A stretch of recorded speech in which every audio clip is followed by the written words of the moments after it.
सामान्य आचार और नियमों की जानकारी लेनी चाहिए। मैं उनको सुझाव दूंगा, अगर वह संघ की शाखाओं में जाने लग जाएंगे ना, तो अखिलेश यादव जल्दी जगने की आदत हो जाएगी। जो 12 बजे सो के उठते हैं, 2 बजे तक जग के सो के उठते हैं, तो समय पे जगेंगे तो उनके भी हित में होगा। और जिस पारिवारिक पार्टी को लेकर के वे चल रहे हैं, उस पारिवारिक पार्टी का नाम कम से कम बना रहेगा। कांग्रेस हो या समाजवादी पार्टी, इन्होंने आजादी के बाद जो भी समय, ज्यादातर समय इन लोगों को प्रदेश में शासन करने का अवसर मिला और देश की सबसे अच्छी और उर्वरा भूमि होने के बावजूद, सबसे अच्छा जल संसाधन दुनिया का यूपी में होने के बावजूद, यहां का जो किसान था, जो कभी उत्पादक था, उस किसान को इन्होंने उत्पादक की बजाय कर्जदाता बना दिया, आत्महत्या करने के लिए मजबूर कर दिया। हमारी सरकार ने एक कर्फ्यू कल्चर को जीरो टॉलरेंस कल्चर में बदलने का काम किया। आज उत्तर प्रदेश के अंदर पिछले 8.25 वर्ष के अंदर आप देख सकते हैं, कोई दंगा नहीं हुआ, कोई कर्फ्यू नहीं है, कोई दंगा नहीं है। ये आज यूपी की पहचान बन गई है। जिस यूपी में कोई निवेश करने नहीं आता था, आज उस उत्तर प्रदेश में 50 लाख करोड़ रुपए के निवेश के प्रस्ताव हमें प्राप्त हुए हैं। 50 लाख करोड़ के, जिनमें से 15 लाख करोड़ का हमने जमीनी धरातल पर उतारा, उसका ग्राउंड ब्रेकिंग हो चुकी है। हां, जरूर है, बहुत सारी कठिनाइयां हैं, लेकिन उस सब के बावजूद जब आप मजबूती से कदम उठाएंगे तो परिणाम भी सामने आएंगे। जीरो कल्चर की, जो जीरो टॉलरेंस के कल्चर को हमने यूपी के अंदर उतारा है, आज उसका परिणाम यूपी के अंदर दिखाई दे रहा है। स्वाभाविक रूप से ये जो पेशेवर माफिया और अपराधियों के हमदर्द थे, वे कैसे खुश हो सकते हैं? किसकी तरफ इशारा है? जो लोग इनको पालते थे, पेशेवर दंगाई थे, जिनको ये लोग अपने आवासों में बुला करके मेहमानवंदन करते थे, आज जब उन माफिया और दंगाइयों को सही ठिकाने पर पहुंचाया गया है, आज यूपी की तस्वीर भी बदली है और यूपी के हर नागरिक की तकदीर भी बदली है। अखिलेश यादव कहते हैं कि आपके जितने भी ये निवेश के कार्यक्रम हैं, ये सब हवाई हैं। आप जापान, सिंगापुर जा रहे हैं और निवेश यूपी में लाने की तरफ प्रगति कर रहे हैं।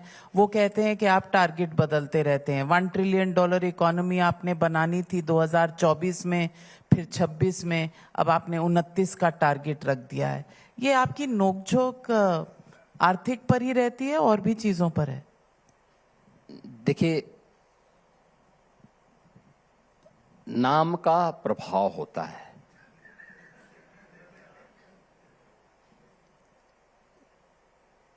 टीपो को हम किस नाम से मानते हैं देश के अंदर, जिसने भारत और भारतीयता को रौंदने का काम किया था?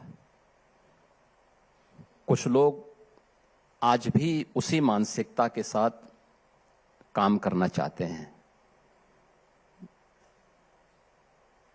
ये विजनलेस हैं, इनमें विकास और अर्थव्यवस्था की कोई सोच नहीं है। न किया है न करने देंगे, ये संकल्प लेकर के, क्योंकि इनके लिए अपना परिवार ही सब कुछ है। उन्होंने अपने परिवार को ही प्रदेश मान लिया है और ये मानते हैं कि जो कुछ मेरे परिवार पर फिट बैठेगा वही प्रदेश के लिए ठीक हो जाएगा। इसलिए परिवार से बाहर सोच ही नहीं सकते। एक बार नहीं, समाजवादी पार्टी को प्रदेश में 4 बार शासन सत्ता में रहने का अवसर प्राप्त हुआ। ये चाहते यूपी को परिवर्तन करके रख सकते थे, लेकिन उन्हें भाई भतीजेवाद और जातिवाद की राजनीति से जब फुर्सत हो, तुष्टीकरण की नीति पर चल करके भारत की आस्था पर प्रहार करना और उसके माध्यम से अर्थव्यवस्था को कुंठित करना, उसको रोकना, उसकी रफ्तार को, उसकी स्पीड को कम करना, ये इनकी प्रवृत्ति बन चुकी थी। इसलिए ये लोग अपने समय में तो कुछ किए नहीं, लेकिन अगर कोई करना चाहता है तो उसको भी न करने के लिए दुष्प्रचार का एक माध्यम अपनाते हैं और लगातार इनके स्तर पर इस प्रकार का दुष्प्रचार चलता है। इनकी सोच पर और इनके आर्थिक ज्ञान पर हम लोगों को स्वयं हंसी आती है। योगी जी, आपने टीपू की बात छेड़ी तो कुछ लोग इस देश में ऐसे हैं जो अब अपने ऑफिसेज में, मेयर के ऑफिस में टीपू की फोटो लगाना चाहते हैं। कहते हैं शिवाजी महाराज जैसे लड़े थे वैसे ही टीपू लड़ा था इस देश के लिए। क्या कहेंगे उन्हें? देखिए, छत्रपति शिवाजी महाराज ये राष्ट्र नायक हैं। छत्रपति शिवाजी महाराज से किसी ऐसे आक्रांता की तुलना नहीं की जा सकती है जिसने भारत की आत्मा पर और भारत की आस्था पर चोट किया हो। टीपू सुल्तान किसी भी स्थिति में भारतीय समाज स्वीकार नहीं कर सकता ऐसे। योगी जी, बात चली तो वंदे मातरम पर भी आजकल डिबेट है। 150 साल वंदे मातरम के हो गए, लेकिन डिबेट है कि खत्म होने का नाम नहीं ले रही। आपने कहा कि वंदे मातरम इस देश की बिल्कुल संस्कृति भी है और इस देश की आत्मा भी है, लेकिन अखिलेश यादव जी कहते हैं कि आपके अनरजिस्टर्ड संघी साथी, ना उन्होंने आजादी से पहले कभी वंदे मातरम गाया, ना आज वंदे मातरम गाते हैं। तो इशारा क्या कर रहे हैं? आप उन्हें क्या कहेंगे? अखिलेश यादव को संघ की शाखाओं में जाकर के सामान्य आचार और नियमों की जानकारी लेनी चाहिए। मैं उनको सुझाव दूंगा, अगर वह संघ की शाखाओं में जाने लग जाएंगे ना, तो अखिलेश यादव जल्दी जगने की आदत हो जाएगी। जो 12 बजे सो के उठते हैं, 2 बजे तक जग के सो के उठते हैं, तो समय पे जगेंगे तो उनके भी हित में होगा। और जिस पारिवारिक पार्टी को लेकर के वे चल रहे हैं, उस पारिवारिक पार्टी का नाम कम से कम बना रहेगा। उन्हें मालूम होना चाहिए कि वंदे मातरम ये राष्ट्रगीत है, भारत की आजादी का यह गीत मंत्र रहा है। राष्ट्रगीत, राष्ट्रगान, राष्ट्रध्वज, इन राष्ट्र प्रतीकों का अपमान ये संविधान के निर्माताओं का अपमान है, बाबा साहब भीमराव अंबेडकर का अपमान है, भारत के उन महान क्रांतिकारियों का अपमान है जिन्होंने वंदे मातरम गाते गाते फांसी के फंदों को चूमा था। और वंदे मातरम यानी राष्ट्रगीत का, राष्ट्रगान का और भारत के आन बान और शान के प्रतीक तिरंगा का अपमान, यह राष्ट्रद्रोह है और इस राष्ट्रद्रोह को वर्तमान भारत स्वीकार नहीं कर सकता है। बड़ी बात कही आपने, लेकिन योगी जी, आजकल अखिलेश जी हिंदू धर्म को बचाने निकले हुए हैं।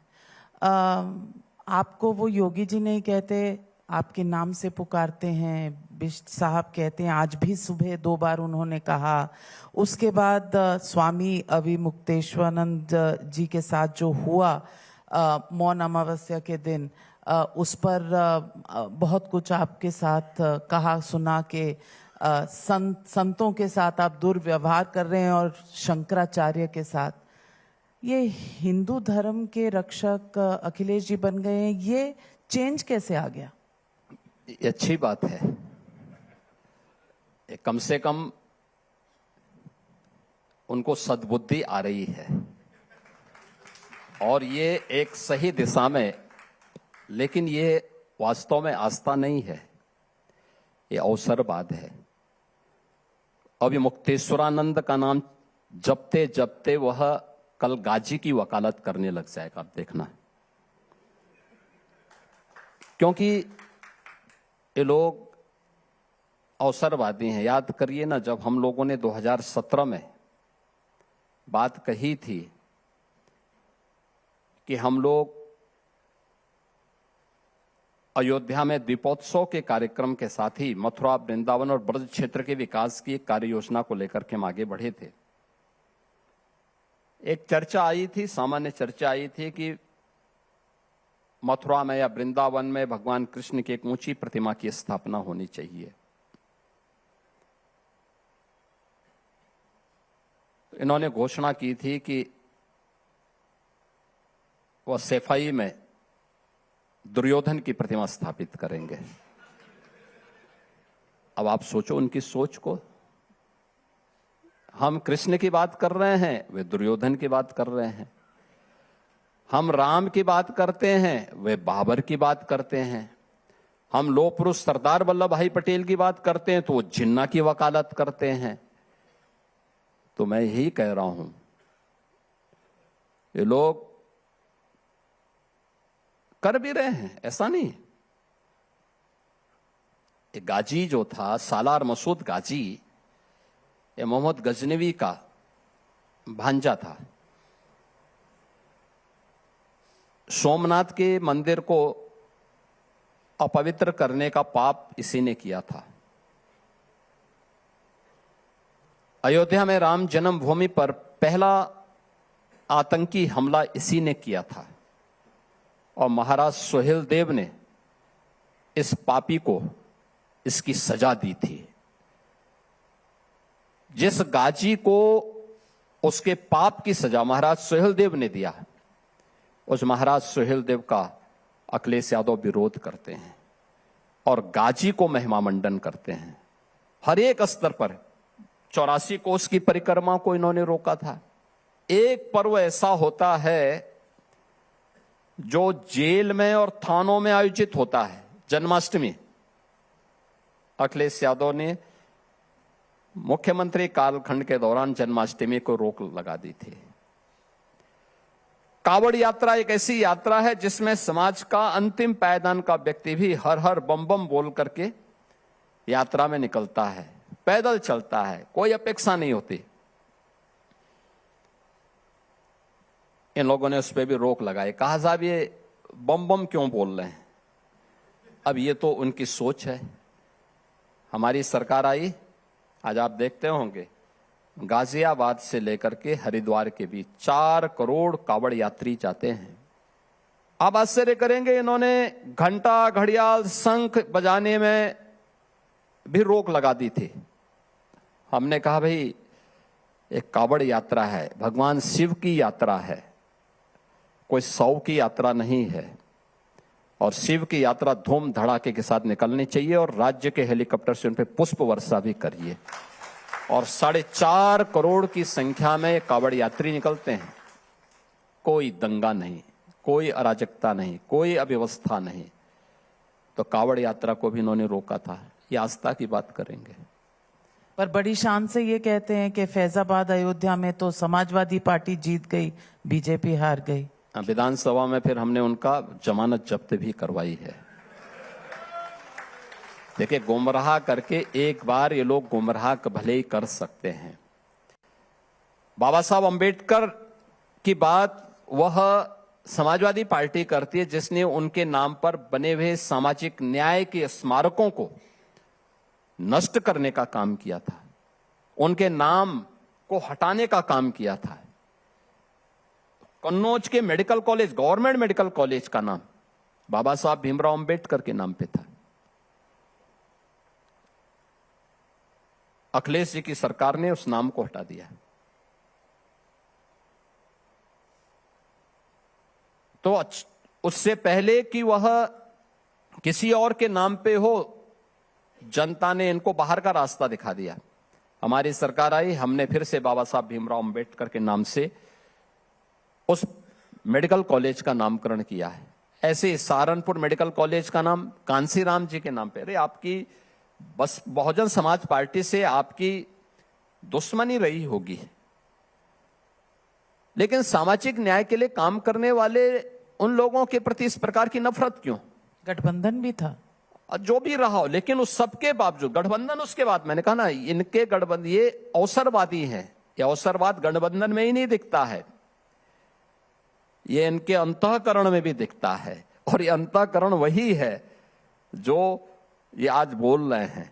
इसलिए हर व्यक्ति, यूपी का हर व्यक्ति तो जानता है इनके बारे में, और इसलिए उनको वो कुछ भी बोलते हैं अब उनको लोग गंभीरता से लेना भी बंद कर दिए हैं। जैसे राहुल गांधी को पूरे देश के अंदर लोगों ने से गंभीरता से लेना बंद कर दिया है, ऐसे ही अखिलेश यादव यूपी के अंदर अब उसके दूसरे नमूने बन गए हैं कि जिनको लोगों ने गंभीरता से लेना बंद कर दिया है। समाजवादी पार्टी का जो फॉर्मूला था MY फॉर्मूला, वो बदलकर अब PDA हो गया है, और MY का भी कुछ अलग बन गया है।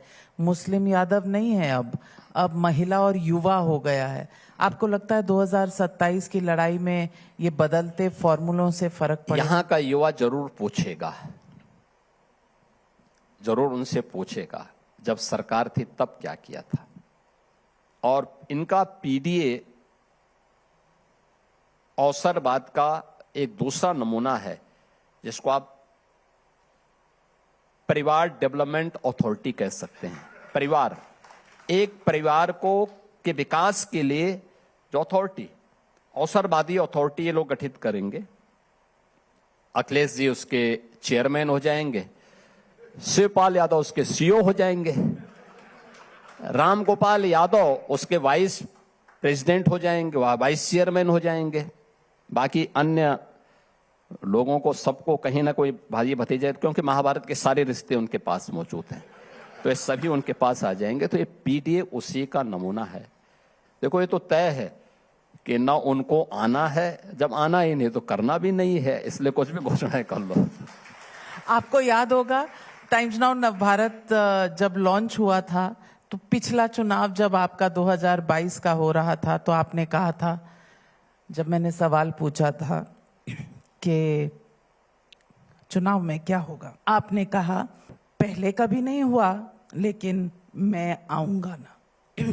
इस बार क्या कहेंगे? देखिए, डबल इंजन की सरकार ने प्रदेश को टेक्नोलॉजी, ट्रस्ट एंड ट्रांसफॉर्मेशन के साथ जोड़ा है। और मैं इस बात को मान सकता हूं कि यूपी में ये डबल इंजन की सरकार 2027 में फिर धूम धड़ाके के साथ वापस फिर से आएगी। कोई स्कोप नहीं है समाजवादी पार्टी के लिए या किसी अन्य दल के लिए।